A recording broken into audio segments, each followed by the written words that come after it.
सब जानते हो आज छत्रपति शिवाजी महाराज जी की जन्म जयंती के उपलक्ष्य में सबसे पहले हम सभी देशभक्त नागरिकों को शुभेच्छा देते हैं। हम देखते हैं कि यहाँ पर सूर्या रातोड़ी है, नरसिंह रक्षक फाउंडेशन की ओर से ये कार्यक्रम का आयोजन इन्होंने किया और बहुत ही सुंदरता से, जिसके लिए छत्रपति शिवाजी महाराज लगातार 392 वर्ष पहले जब उनका जन्म हुआ और जब उन्होंने हिंदवी स्वराज्य की स्थापना की तो उनका मूल लक्ष्य क्या था? तो जनता की सेवा करना और रयता का राजा, यानी रयत कौन?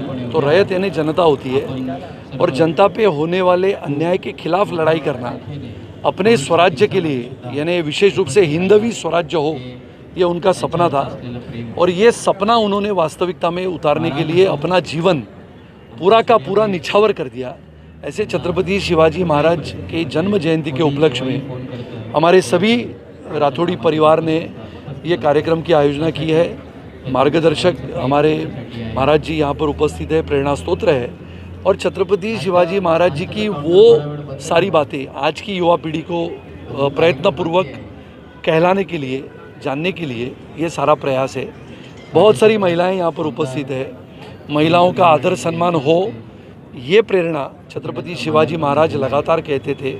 इतिहास के पन्नों को अगर पलट के देखें तो ये बातें सामने आती है कि हिंदवी स्वराज्य की स्थापना करते समय फिर आगरा हो, मथुरा हो, काशी हो, सूरत हो या फिर हमने देखा होगा दक्खन हो, यानी पहले उसे दक्खन कहा जाता था, ऐसे दक्षिण पर भी सवारी करने वाले छत्रपति शिवाजी महाराज की आज जन्म जयंती है। राष्ट्र पुरुष छत्रपति शिवाजी महाराज की जयंती के उपलक्ष्य में आज के बहुत ही सुंदर कार्यक्रम का आयोजन रातोड़ी परिवार ने अपने समाज के उपलक्ष्य में अपने नरसिंह रक्षक फाउंडेशन के माध्यम से आयोजित किया। मैं उन्हें लाख लाख शुभेच्छा देता हूं। पर ऐसा ही काम समाज के प्रति सद्भावना, समाज के प्रति आदर ऐसा व्यक्त करने का उनका जो स्वभाव है, उस स्वभाव के लिए मैं उनको व्यक्तिगत रूप से धन्यवाद देता हूं। शिवाजी महाराज जी ने जो किया वो तो एक इतिहास में अजर अमर हो गई, लेकिन उनकी प्रेरणा बनी रहे आज के समाज में भी और भविष्य में जो हमारी पीढ़ी आएंगी उनको ये गर्व होना चाहिए कि हमारे राष्ट्र की एक महान परंपरा है, गौरवशाली हमारी परंपरा है, हमारा एक गौरवशाली अतीत रहा है, एक हमारा जो स्वर्णिम भारत जिसको हम कहते हैं वहाँ से हम आए हैं। हमें फिर से उस स्वर्णिम भारत की कल्पना को उसको जो है साकार करना है। इसके लिए हमें छत्रपति शिवाजी जैसे महान जो है योद्धाओं की हमेशा आवश्यकता होगी, क्योंकि अब छत्रपति शिवाजी दोबारा जन्म नहीं लेंगे, सृष्टि का नियम है, लेकिन हमारी युवा पीढ़ी को ही उनका कुछ न कुछ अंश लेते हुए उस कार्य को, उस अधूरे कार्य को आगे बढ़ाना है। तो छत्रपति शिवाजी महाराज जैसे महान योद्धा और हिंदू सम्राट, हृदय सम्राट जो हो गए उनको मैं नमन करता हूं। उनके और हमारे यहाँ पर आए हुए मेहमानों का भी मैं स्वागत करता हूं, आप पत्रकार बंधुओं को भी स्वागत करता हूं। तो हमारे यहाँ जो मेरे बच्चों में है, मुझे ये लगा कि हमारा कुछ न कुछ हमारा भारत खो रहा है, नई पीढ़ी अपने अपने इसमें खो रही है।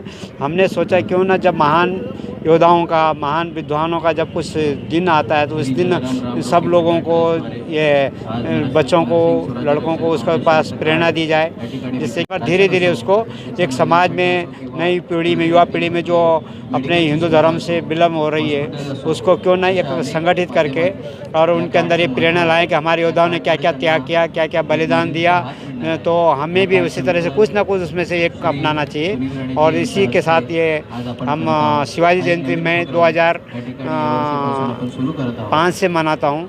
तो पहले छोटे रूप में मनाता था, भजन और खाली उद्घाटन होता था, अब इसको बड़े रूप में मनाया जा रहा है। लड़के लोगों ने अपना जवाबदारी लिए, कोई नए ढंग से ले रहे हैं और इसमें भविष्य में और अच्छा होगा।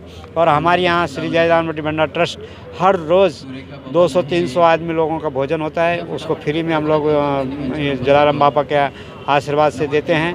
और हर 3 महीने में कोई अपंग, बोनाफिट जो लोग हैं उन लोगों को अनाज दिया जाता है, पूरा राशन दी जाती है, घर की किट दी जाती है। क्या बताना चाहेंगे, आज हेलीकॉप्टर से आप फूलों की वर्षा करने वाले थे लेकिन किसी कारणवश नहीं हुआ, उसके बाद भी आप कार्यक्रम इतना अच्छे से कर रहे हैं? हमारी नहीं, सैकड़ों युवाओं की ये इच्छा थी कि हमारे पूरे हिंदुस्तान के आराध्य देवत छत्रपति शिवाजी महाराज की जयंती एक यूनिक ढंग से की जाए। तो हमने हेलीकॉप्टर की परमिशन के लिए एप्लीकेशन किया था, पर कुछ कारणवश परमिशन मिल नहीं पाया, पर ठीक है कि यूनिक वे में कर नहीं पाए, पर एक चैरिटी वे में किए। और इस अवसर पर हमने सैकड़ों लोगों को हमारे ट्रस्ट का कार्ड दिया है, जिससे उनको हॉस्पिटल बेनिफिट, जो एकदम गरजू लोग हैं उनको राशन, और के जो के किन के बच्चों को अगर फीस की या ऐसे कुछ व्यवस्था होती है, हमने टोटल 500 बच्चे लोग को दत्तक लेने का संकल्प लिया हुआ है। और आने वाले टाइम में हम सोच रहे हैं कि ये 500 से 5000, 5000 से 5 लाख हो। हम यही प्रार्थना करते हैं, और हम सब लोगों को एक ही चीज़ कहते हैं कि हर एक जन साथ में आइए, और हमारा जो छत्रपति शिवाजी महाराज का जो सपना है स्वराज्य, वो संकल्प को पूरा कीजिए। सूर्या राठोडी हे एक युवकांसाठी एक कडक व्यक्तिमत्व आहे। विभागामध्ये गेले अनेक वर्ष, ते कोविड असो या कुठला पण प्रसंग असो, त्या प्रसंगामध्ये त्यांनी भरपूर कामं वगैरे केली आहेत। त्यांची जी संस्था वगैरे आहे, त्या संस्थेमार्फत कोविड काळात सुद्धा पण आणि इतर पण वर्षाच्या 365 दिवस त्यांच्या मंदिरामध्ये एक भंडारा असतो। भंडाऱ्यामध्ये शेकडो लोक तिकडे येऊन जेवत असतात। अशा प्रकारे अनेक त्यांचे कार्य असतात। आज पण त्यांचा जो हा प्रोग्राम वगैरे चालू आहे, त्या प्रोग्राममध्ये विभागातील अनेक महिलांना त्यांनी साड्या वगैरे वाटपचा प्रोग्राम वगैरे केला। असे त्यांचे प्रोग्राम अनेक वेळा चालू असतात। सूर्या राठोडीबद्दल आणि त्यांच्या परिवाराबद्दल एकच सांगू इच्छितो की सूर्या राठोडी जे आहेत, त्यांच्या हातामध्ये छत्रपति शिवाजी महाराजांची तलवार आहे। सूर्या राठोडी भी अपने उनकी संस्था से मैं भी जुड़ा हूँ, मैं भी उनका काम देखता हूँ, काफ़ी अच्छा काम करते हैं। आज उन्होंने मुझे ये अवसर बुलाया, उसके लिए उनके लिए धन्यवाद देता हूँ, यहाँ पे बुलाया मेरे।